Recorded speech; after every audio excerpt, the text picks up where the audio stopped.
one of my least favorite products I've seen lately, and this kind of is the same thread, is a product at Target, which is just like a little sign on a stand, and there's like, it's just like a little sign and it says dirty on it, and then you can flip it and it says clean. And I'm trying to wonder, like, who is that? What is that for? Like, can I not, if it's for my dishes, can I not see that it's dirty or clean? If it's for my laundry, isn't your clean laundry folded? Or like dry. What is a situation in which you can't tell if something's clean or dirty? I think it's for if you have like a ignorant partner or children that live in your house that don't look at the dishes when they open the dishwasher, and then they just like cram a spoonful of peanut butter like all over the dirty utensils. But then you should just get a new family. I was like, don't have kids then. Yeah, don't marry an asshole. Or like only have kids that like respect you. They should sell that product and be like, you can buy this or divorce your husband. On that note, should we start our podcast? Yes, let's do it.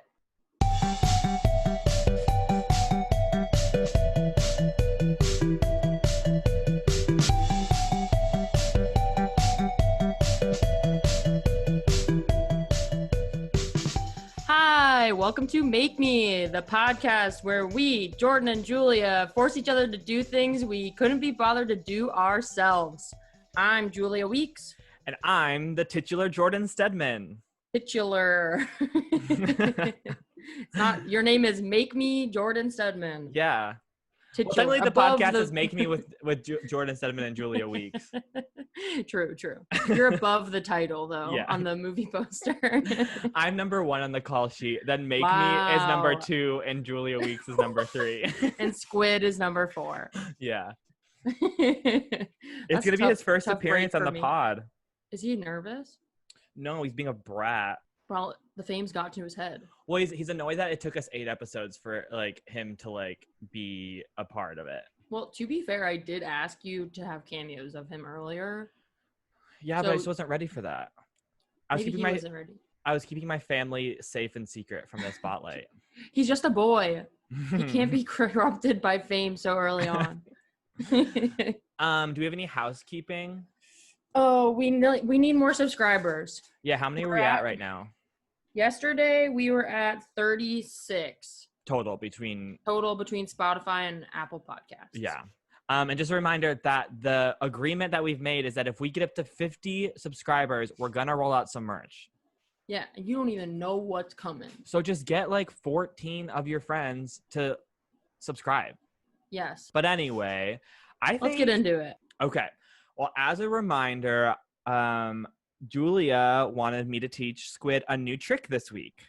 And Squid, for all those you don't know, is the dog that lives at Jordan's house and might be owned by him, but unconfirmed.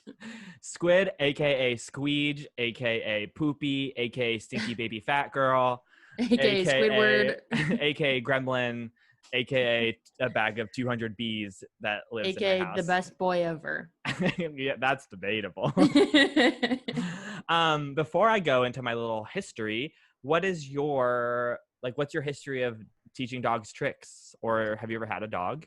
I've never taught an old dog a new trick, and I've never taught a new dog an old trick. I've never had dogs. We were a cat family because we were on the go, I guess. I don't know. It's like easier to take care of a cat when you have dumb kids in the house. Dogs are a lot of work. Yeah, I really want a dog.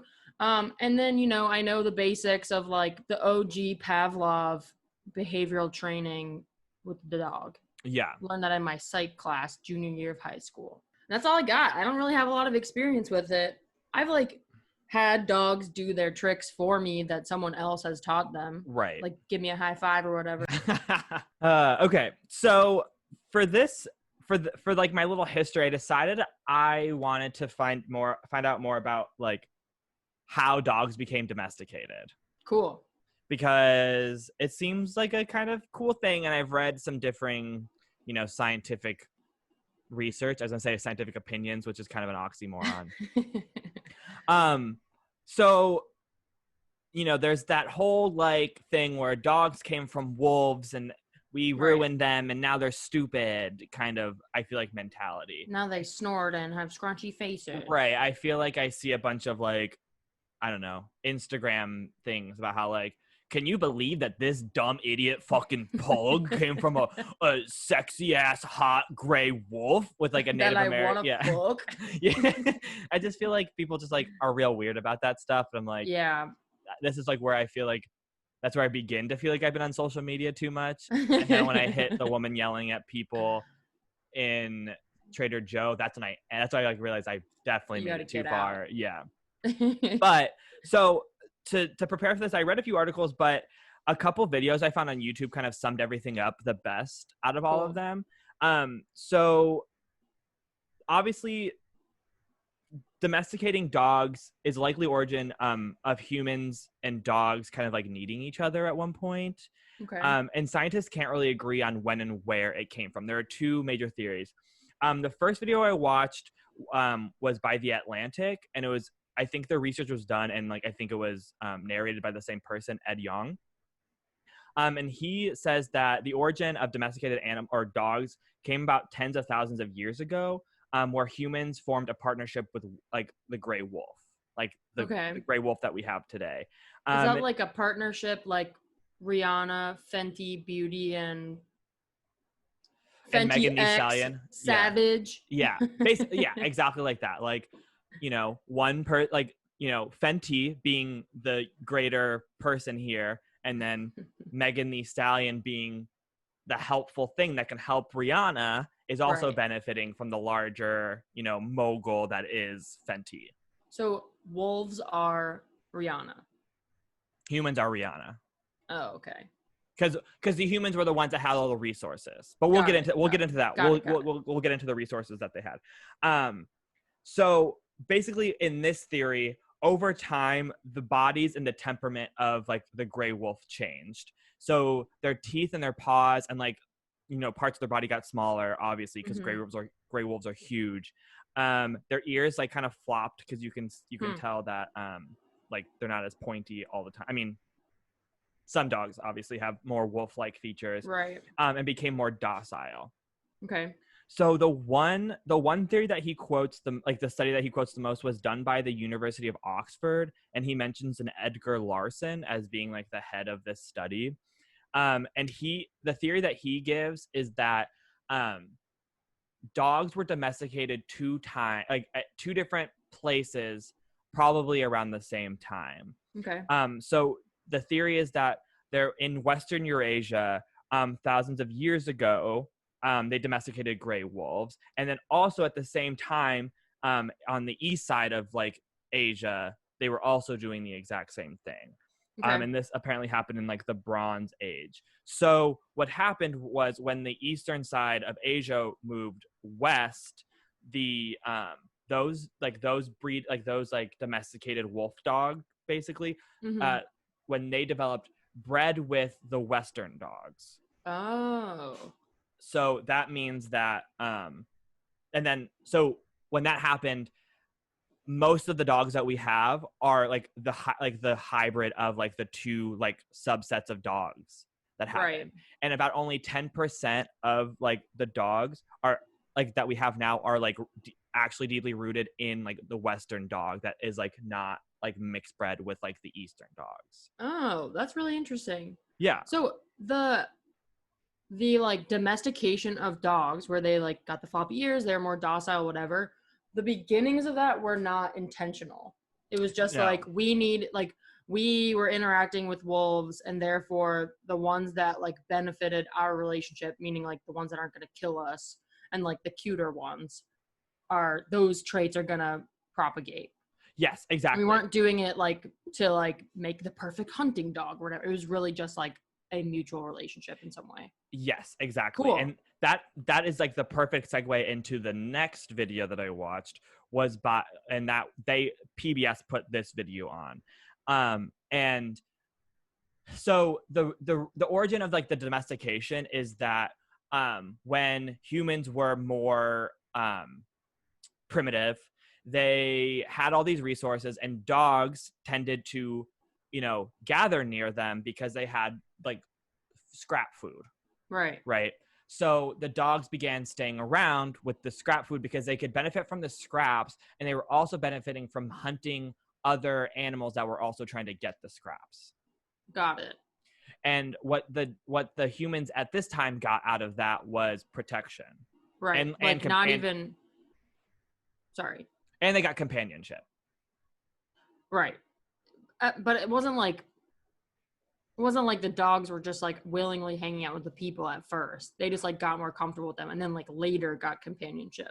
Right, exactly. But at first it was like they happened to be protecting the village from other animals because they really wanted to protect the food source, not because they gave a fuck about the people. Yes, exactly. And I didn't know this, but did you know that like domesticated dogs came before crops and livestock? Like No. it was when, like I said, when like life was more primitive and like it was more of like like you migrated a lot. Right. So like the companionship happened before we even like settled and like Oh. started creating a life for ourselves. Or like cows. Yeah, exactly. Wow, that's crazy. I'm trying to find the word. I think it's like sociability. That's hypersociability. So apparently both dogs and like the modern wolf we have today are hypersocial. So like they have this ability to be not necessarily domesticated, but to live amongst and like benefit like each other with like other animals. So even modern wolves can be hypersocial and like can be domesticated. With other species. With other species, yeah. Oh, cool. Because like some people even like have pet like wolf dogs, you know, which I think is right terrifying. Or they have those wolf sanctuaries like out west where the wolves like will come up to you and like let you pet them and stuff. Yeah, exactly. So there's another theory, because that first theory was that dogs came from like the gray wolf that we have today. Like that's like the wolf that we have today. The other theory that PBS was talking about, well, they kind of dove into both, but the other theory that they talked about was modern wolves and dogs have the same ancestor, but not the same, like they're not the exact same animal. So in other words, dogs aren't like the direct offshoot of like the modern wolf. So like you had another wolf dog like animal that separated like genealogically at one point. But we don't know what that animal is. It's like an ancient animal. Right, exactly. They gave some kind of like, I don't know, example or something. They also apparently, I don't remember what year it was, but they found like a frozen like 2-month-old puppy in Siberia. Oh yeah, I saw that. And it's like it's not of the same genus as like either a wolf or a dog.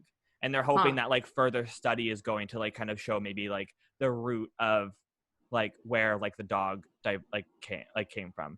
But according to the study, the species diverged between 40,000 and 27,000 years ago, which is like a very large window, so it doesn't really help that much. But when they did split, there was a species mixing between dogs and wolves, so many of the dogs look like wolves. That's kind of what we have certain like German shepherds. Yeah, exactly. So the PBS video then talked about what's called the commensal pathway to domestication. This is where the animals started to benefit from the relationship with the humans. But there was little, like you were saying, there's little to no benefit for the humans just yet. Then humans realized that they could benefit from it. So the hunting and like they could use the animals to domesticate other animals. So if you think about like cattle dogs, they are used to like round up other dogs and like, or not dogs, other like animals, like to keep them aligned. This is where we run into an issue, because with this theory where you have one type of like, you have this bit larger like wolf dog hybrid animal that then diverged into like a one kind of dog, that's where you run into the problem of, you know, the other theory that said that it came from two different places. If that was the case, you would find that they found dog bones, like old dog bones. If it had a single origin, you would have this like really nice gradient of more dog bones in one area, and they would be older. And as you like left that like origin area, you'd get less and less dog bones, and they would be newer dog bones. But what the case is they found that it's kind of an even spread of the dog bones. So the theory where it all kind of like it all came from one place is kind of like argued there. Does that make sense? Yeah. Is that like how they found out where human species started? Is like bones in the earth and the concentration of bones? Yeah, basically. And you can kind of see like, okay, this is like this kind of like ancient being, and then here's this kind of Right. ancient being, and like this is more advanced than this one, and like you kind of see how like Hmm. life migrated almost. Yeah. Cool. But since there was an even spread and there's kind of two, hot spots of concentration of where these were coming from, you can kind of see that like this part of Eurasia on the on the west, and then this part of Asia, like these are where the concentration is, and you kind of Yeah. like spreads a little bit. Dang. That's cool as hell. So that's what I have on the domestication and evolution of dogs. That's cool. I was not expecting to learn all that. Yeah, I thought it was fun. So then I decided that now it's about my dog. It's time to learn about my dog. Squeed! So I call him my little chonk. He is what is known as a ratcha. And That sounds like a Pokemon. yes, exactly. He's electric type Pokemon filled with bees. But I got him from a shelter. So we didn't know what kind of dog he was. But he, from like pictures and things, we determined he was a ratcha, which is the combination of a rat terrier and a chihuahua. And a rat terrier is an American bred dog with a background in farming and hunting, and chihuahuas, which are the smallest recognized dog breed, which I didn't know that. And it's named for the Mexican state of Chihuahua, where it was first noted in the mid 19th century. So when you mix these two dogs, you get a ratcha, or sometimes called a ratchi. And they're very territorial and can be overprotective and like love one person. But like what you can do is like with early socialization, you can help that. Right. So this is where like our personal story comes in, because people who know Squid would understand this. He's kind of like not a good dog, but that's because I adopted him from a place that had to remove him from his home due to abuse. And he doesn't have a lot of he kind of has a lot of bald spots on his back, and that's because he got like a fungal and bacterial infection on his back. And they think it's because I talked to the vet, and they think it probably stemmed from like allergies, because like the type of dog he is, like, is susceptible to allergies, but like through like scratching and stuff like that, he got an infection, which led to more scratching. So he like lost. And it all wasn't of his hair taken follicles. care of. Right, exactly. But because of it, he gets to wear very stylish sweaters in the winter. Yeah, he's so cute. And my dog is very cute. Don't get me wrong. He's the most adorable thing in the whole world. But he and I have like very tumultuous relationship, because he's very territorial. It makes it very hard to have people over. I adopted him from a shelter where my partner got his dog from, who's also like rescued. And it's a no-kill shelter, so they tend to like have troubled dogs. Yeah. And Rumo, who's my partner's dog, is very gentle and sweet and kind. Well, I got the other end of the spectrum, and I have an abused dog who is very angry and territorial, and we have problems with it. And when I adopted him, I wasn't expecting that. That wasn't the expectation that was given to me. I was told that he was timid, that he was, right, nervous. I feel like everything, well, not everything, but similar to the personality test we talked about last week, like the scenario changes the personality of a dog.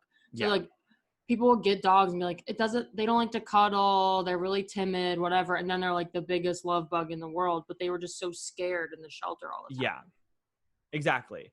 But so he couldn't be in the shelter because he was, a special case. And I was like, okay, perfect. And if he's going to be timid, I wanted to get him out of his shell.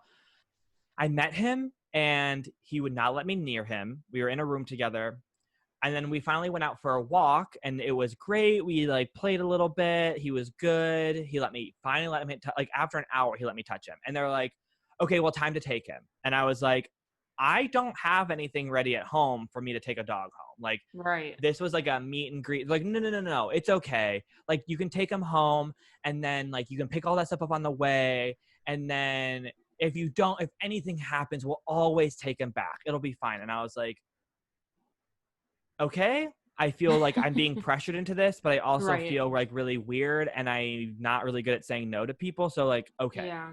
Also, it seems like they knew how Squid was and like wanted to get rid of him. Yes, exactly. Which is sad. Which is sad. And I feel bad. So then I had him, and he can't meet people very, like, he's not really good at meeting people. If he does meet you, he's so loving. He's so sweet. If He's he like very allows nice. you in.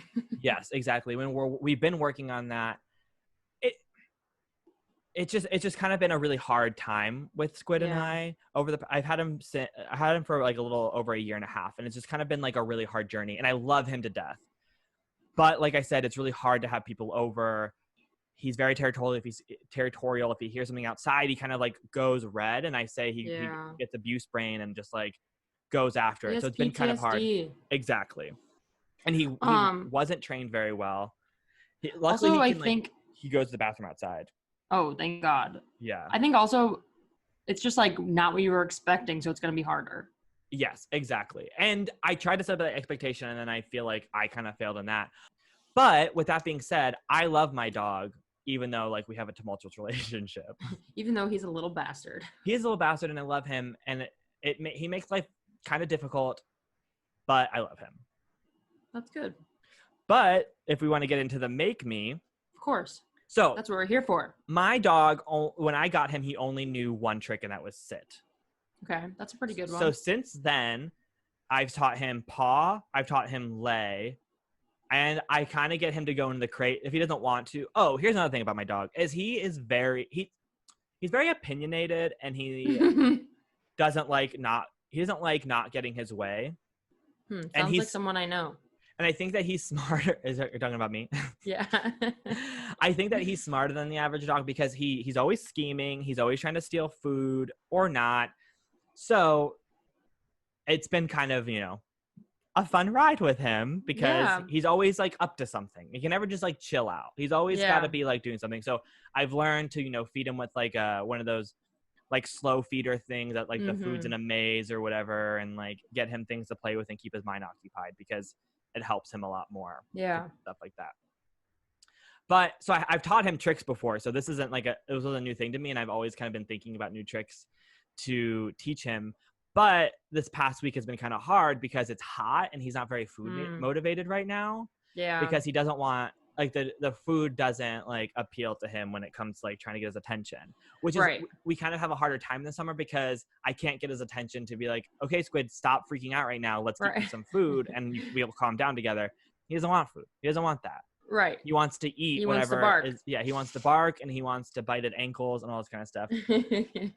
So one thing that I needed to teach him anyway is, to speak, because that helps with like speaking, or it helps with like the barking problem. So he'll learn to only speak when it's asked of him.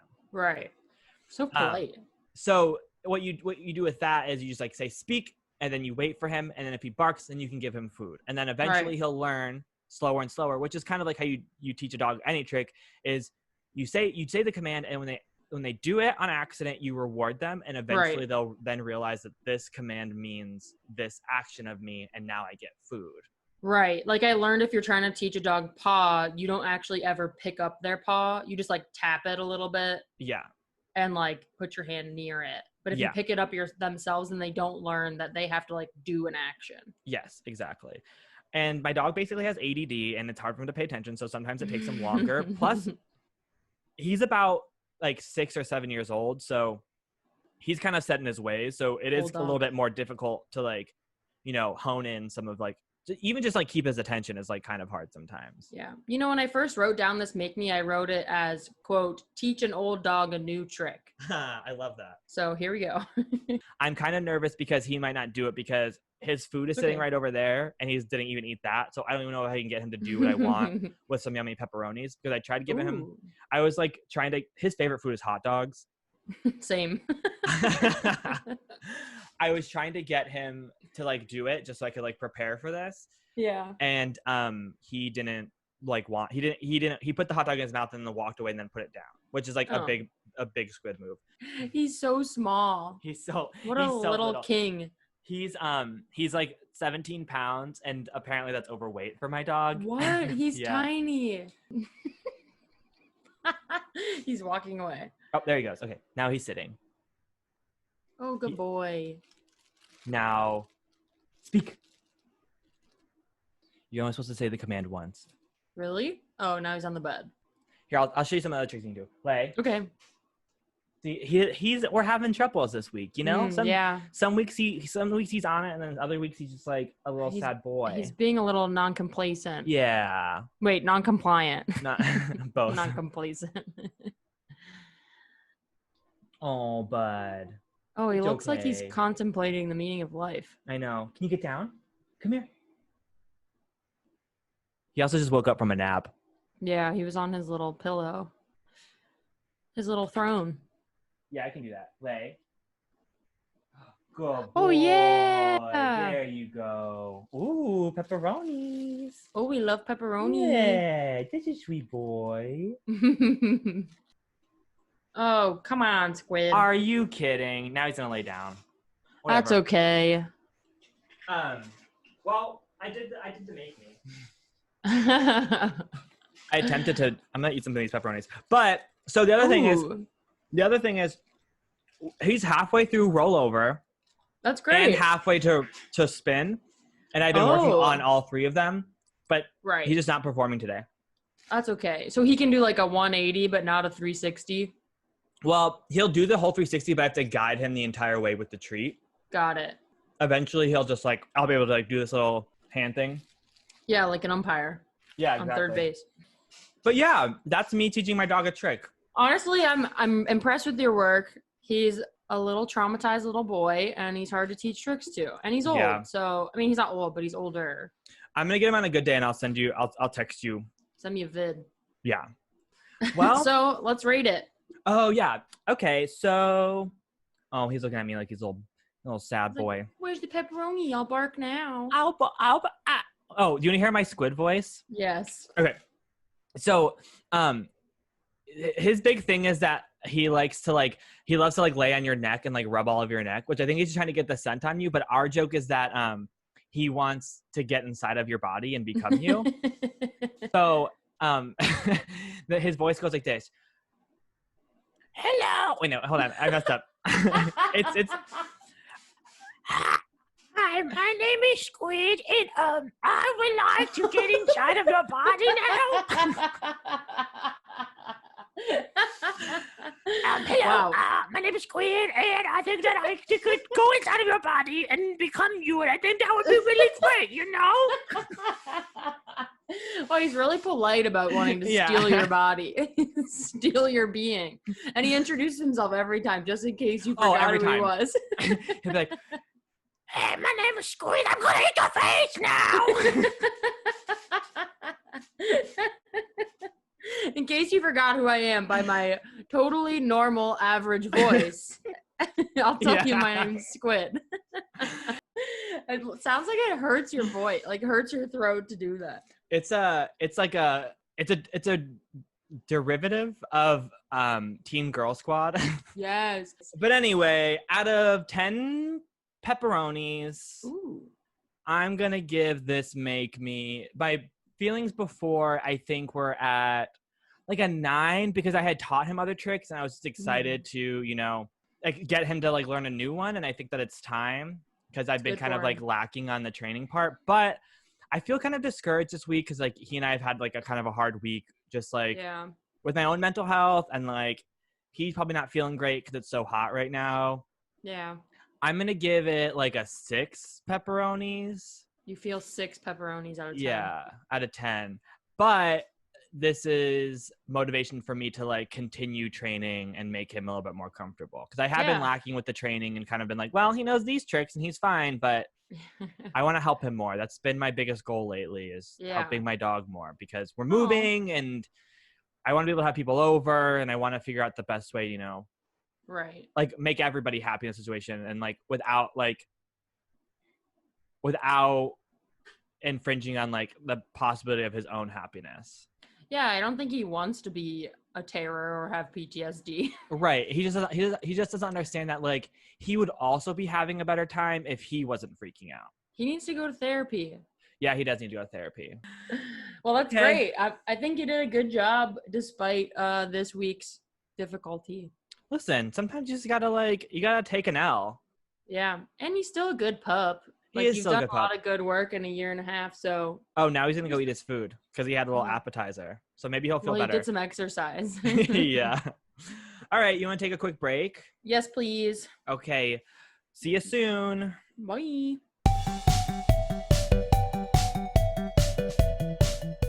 Hey, lovely listeners. Are you like an influencer or a musician or an artist Or a cookie baker. or a cake baker? Someone that makes things and aren't tied to large corporations. This is a part of the podcast where we would probably read some cool, nicely written ad copy. And here we are just like chatting right now. And, you know, most podcasts do ad reads, but they do them for mattresses and toothbrushes and website creators. And literally no one uses either three of those things. We would love to promote like bands, artists, Instagram influencers that otherwise wouldn't get the ad reads. And here's the kicker, you guys. It's like 1,000% free. 1,000,000,000% even. Yeah. So just let us know. DM us. We for real just want to do some ad reads for people that we would love to support that aren't getting this type of promotion. Yeah. It helps us, it helps you, and it'll be a super fun time, and maybe we'll be best friends afterward. Yeah. So either DM us at MakeMePod on Instagram or email us at makemepod@gmail.com with what you'd like us to promote, where we can find you, and some tidbits about what you're making. We'll let you know when we put out the episode with your ad in it, and you can promote it all over your socials and hopefully give us a shout out. Yeah. So we hope to hear from you guys. It's a mutual relationship. Bow chicka wow wow. Bow, bow. All right, back to the show. Welcome back. I had such a good. How's your break? It was good. I got some lukewarm coffee that I left on the counter, and now I'm Nice. drinking it in a hot cup that's not necessary. Speaking of coffee, I made more. I know this is probably gonna infringe on your cocktail recipe, but I made more simple syrup. Ooh, what flavor? Lavender gun. I had that leftover lavender. Hell yeah.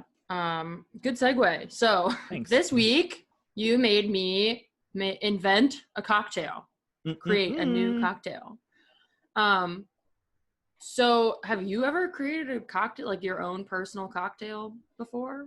Does Burnett's vodka and Flat Mountain Dew count? Yes, I think that's called a highball, actually. I learned a highball is when you mix one distilled alcohol with just one mixer on ice. Oh, That's a really? highball. Yeah. Interesting. Then yeah, not necessarily like a cocktail, but I will often just like put together the things that like I have in my fridge. Yeah. Typically like a sparkling water and like a clear alcohol, and then fruit, like maybe. a fruit, maybe. Yeah. Cool. And do you have a favorite cocktail? I don't think it is a gin and I mean, I guess a gin and tonic is a cocktail. Yeah. You know, It counts. but I used to go with there was a bar in Cleveland called Mahal's that I used to go to all the time, and they have really yummy, like they always have like seasonal cocktails that they create there. Ooh. And there was one that was like, it had cold brew in it and whiskey. Oh. And then like it came with like a little cup that had chocolate covered like espresso beans. In the cup, like as a pairing? Yeah, like a little tiny cup, and they gave it to you with it. So you could like, that's so nice. so you could like sip the drink and then eat the coffee beans. I love that. It was probably the best cocktail I've ever had in my entire life. There's a bar in Cleveland called the Spotted Owl, and like you get a mood wheel. Ooh. And then you pick like the mood you're in. It's like there's like two parts of it. Like there's like the mood. That sounds like so fun. There's like 4 big moods, and then like in those like 4 moods, there's like 8 little moods you can be. And then like you'll be like, okay, I want like happy, energetic, and then they'll ask you if like you prefer like a certain alcohol or like you want to stay away from a certain alcohol. Wow. And then they'll make it for you. That's in Pittsburgh? No, it's in Cleveland. Damn. I was gonna say we should go when I visit you whenever I know. that's possible. Anyway, so I did some research on cocktails and like the invention of them. Mm-hmm. So just for anyone who doesn't know, like the definition of a cocktail is an alcoholic mixed drink that has like a combination of spirits, so at least one alcohol, obviously, that's not beer or wine, and it's mixed with other things like fruit juice, sometimes like milk, flavored syrup, sugar. People get fancy with egg whites, whatever. Just like a mixture of things, including alcohol. And I think I've asked this question before, and I like never found a good answer. But why is it called a cocktail? And apparently, there's a bunch of different hypotheses about like why it's called a cocktail, and there's like all these different uses throughout history. But the first time it was appeared in direct relation to an alcoholic beverage was in 1806. And it says editor Harry Croswell answered the question, "What is a cocktail?" And he says, "A cocktail is a stimulating liquor composed of spirits of any kind, sugar, water, and bitters. It is vulgarly called bittered sling and is supposed to be an excellent electioneering potion, inasmuch as it renders the heart stout and bold at the same time that it fuddles the head." I want to punch this guy in the face. It is said also to be of great use to a Democratic candidate because a person, having swallowed a glass of it, is ready to swallow anything else. Spicy. But basically, that's just like the first time anyone ever talked about it as that. There's like other theories for like where, like the etymology of it. And the best one I could find, the one that I think sounds most likely, is that it used to be customary to like cut the tails of horses that weren't thoroughbreds. So you could like, it was called docking their tails. So you could like know which ones weren't thoroughbred, basically. Yeah. Like similar to what we do with dogs, where people like crimp their tails. And they were called cocktailed horses, or simply cocktails. And so it's like means a vulgar, ill-bred person. That's like how we've translated it to mean, Yeah. Like being raised above their class or whatever. And so like they're assuming this position of like high rank, but really they're just like a deficient person. Yeah. Which is pretty fucked up. Yeah. But they keep saying like it's the opposite of a purebred. It's like raised above its station. It's like seemingly more refined than it is. Like a stable boy. Yes. So just like that's a or is it just like a fancy word that means like it's pretty and flavorful, but you're gonna get drunk? Yeah, people also said like it's like, oh, it cocks your tail, like you get like lit up from the alcohol and then like your tail like springs up. Yeah. Yeah, like, oh, and then this is one that I've like heard elsewhere, and I think people just say it because it's like crass, but in this book Imbibe from 2007 by David Wondrich, he speculates that a cocktail is a reference to a practice for perking up an old horse by means of a ginger suppository, meaning you shove a knob of ginger in the butt of an old horse. But I don't think the ginger is what does it. I feel weird about this. Yes, agreed. Anyway, what I've surmised is that it's just like something that perks you up. It's got alcohol, has to do with some animal's tail. Nice. Hopefully not a suppository. Or our own tail. Though I feel like a suppository would be like a new mixologist way of consuming alcohol. Suppository sounds like a new like trendy bar. I would go to suppository. That sounds like a cool place. And so also I learned that the first cocktail party, like I never even thought of a cocktail party as something that someone had to invent, because people like to drink and it's just like a party. But apparently the first ever recorded cocktail party was in 1917. And this lady in St. Louis, Julius S. Walsh Jr., Mrs. Julius S. Walsh Jr., invited 50 guests to her home on a Sunday at noon. And they were there for an hour. The cocktail party was there for an hour until lunch was served. So it was just like, let's have a little party and get drunk. Yeah. I love day drinking. Me too. It's fun. And then basically that's like where first cocktail party ever happened, and the first site of it still stands as like a historic landmark because we're all alcoholics. Weird. I never thought about the history of of cocktails. It's just always been around. Also, Right. like, I guess I never thought, like, you know, you've watched Game of Thrones, like everyone's always drinking like wine all the time, or like Right. weed. It's like I guess there had to have been an evolution between just like straight up drinking like fermented juice to Right. purposefully like making something flavorful. Yeah, I think also the distillation process, which makes like vodka, gin, all those other like liquors, is much more sophisticated than just like leaving grapes in a jar or like Yeah. moonshine or whatever. Yeah. So it like takes a while. Right. So then like they weren't like as popular because it was like a process. Right. That makes sense. But I also learned that, and this I've heard before, that cocktails became more popular during Prohibition, which is funny, because we like weren't supposed to be drinking. Yeah. But there, like, alcohol was illegal, but people were still drinking anyway. And because alcohol was legal and the production of alcohol was illegal, people were making. First, they like shifted from whiskey to gin because gin was a lot quicker to create. Like, you don't have to age it. Uh-huh. And we were producing like really crude alcohol, like moonshiny stuff, or like the gin was like not distilled really. So we were mixing it with like sugar and honey and fruit juices and like other things to mask the really shitty alcohol we were producing. Oh, that makes sense. I always figured that like we used hard liquor in the Prohibition because like you needed less of it Yeah. to like get drunk, you know? Yeah. I mean, it's both.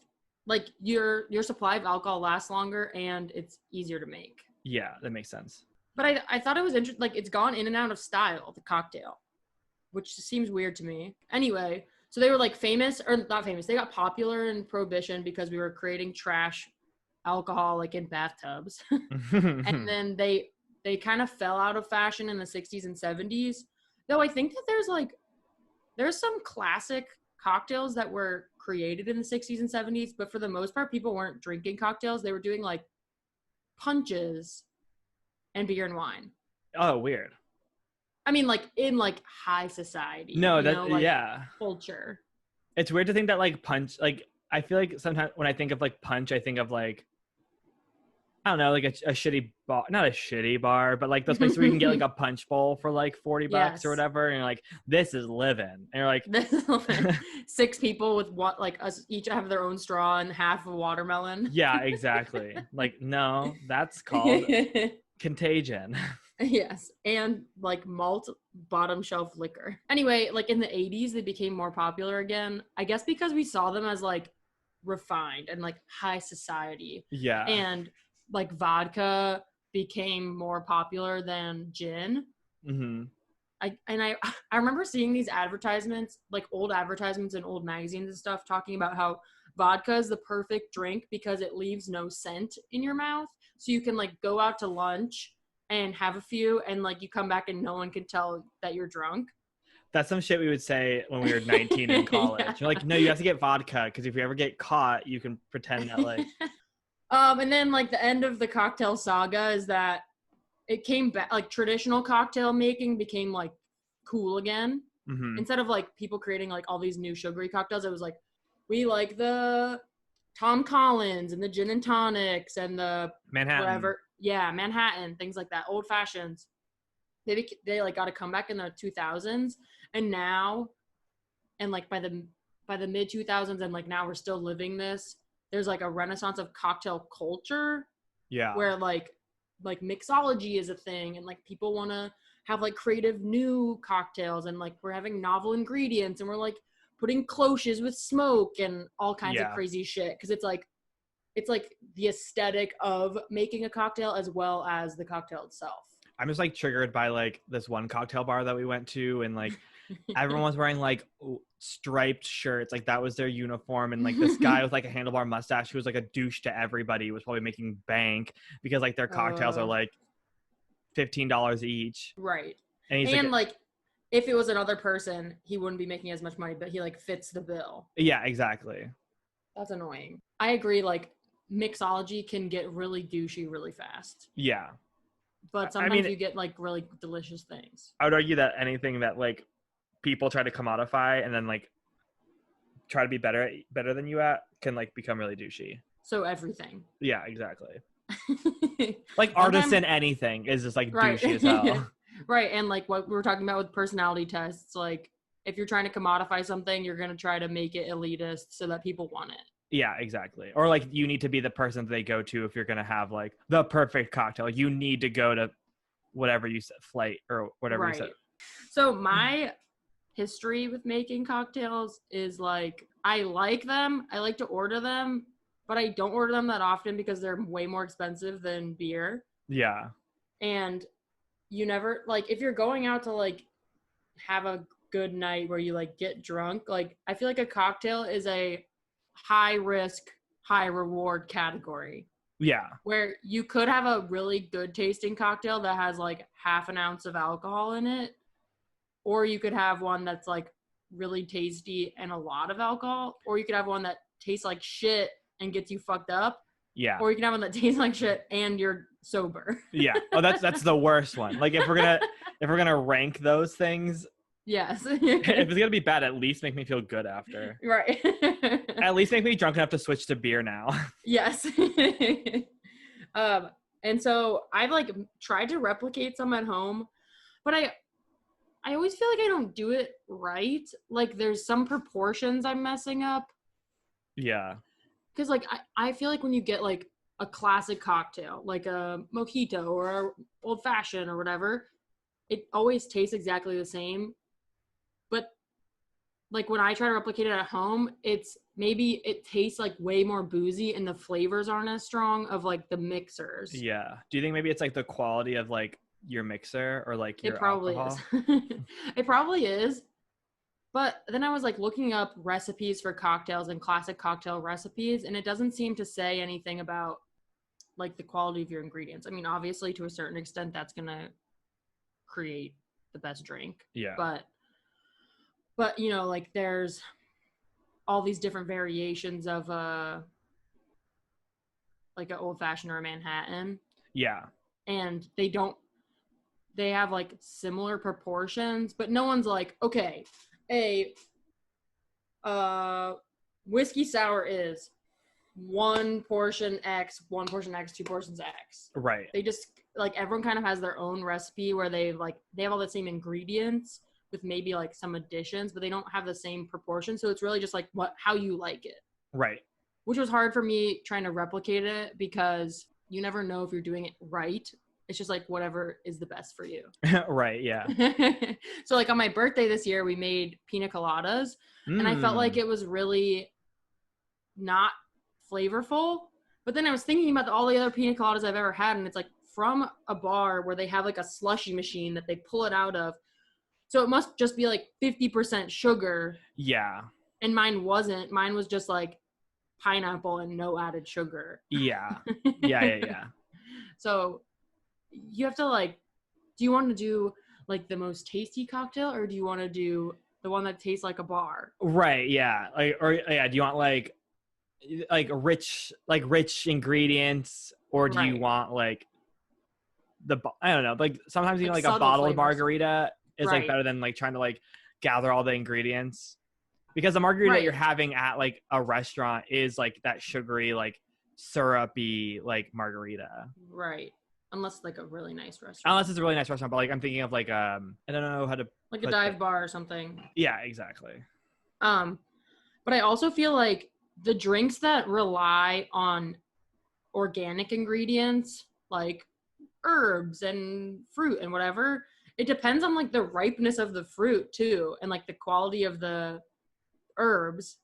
Because if you use a pineapple that's not fully ripe, then it's not going to be as sweet. Yeah. So that's there's like so many different things playing at once, which makes this really fun. Mm-hmm. But it also makes it hard to create your own because also everyone's tastes are different. And so I've been like playing around with drinks at home, just like similar to what you were saying, doing like pulling whatever from the fridge and seeing what I can make. And you're right. Usually it's like seltzer, vodka, something else. Yeah. And you got me on the trend of making simple syrup because you made lavender simple syrup and I have this rosemary bush that I needed to trim. And so I made rosemary simple syrup And like 2 weeks ago, I was doing rosemary vodka tonics. Oh, that sounds so good. And they were so good. But that was like 2 weeks ago, and I didn't want to do that for our thing. Yeah. So I attempted 2 different cocktails. I settled on one as like the make me cocktail. I also invented this other thing. Some backstory. Mm-hmm. Gary and I often make this, I guess it's a beverage. It's like a mixer that we call goop, but it's just shredded ginger, lemon juice, lemon zest, and water that you like reduce a little bit on the stove. But it's still really liquidy, but it's really concentrated. Oh, and honey. So you could like mix it into just water or seltzer or make it into a cocktail, whatever. Yeah. And it's like good for when you have a cold. So we like often have that on hand. Yum. And I really like lemon and ginger together. Yeah. And so I wanted to see if there was a way to do lemon, rosemary, ginger. Ooh. Because those are like fun, sexy ingredients together. But I over lemoned the simple syrup I made. So I like tried to make a simple syrup with rosemary, ginger, and lemon. And it's basically like a lemon bomb with like a hint of rosemary. Oh, okay.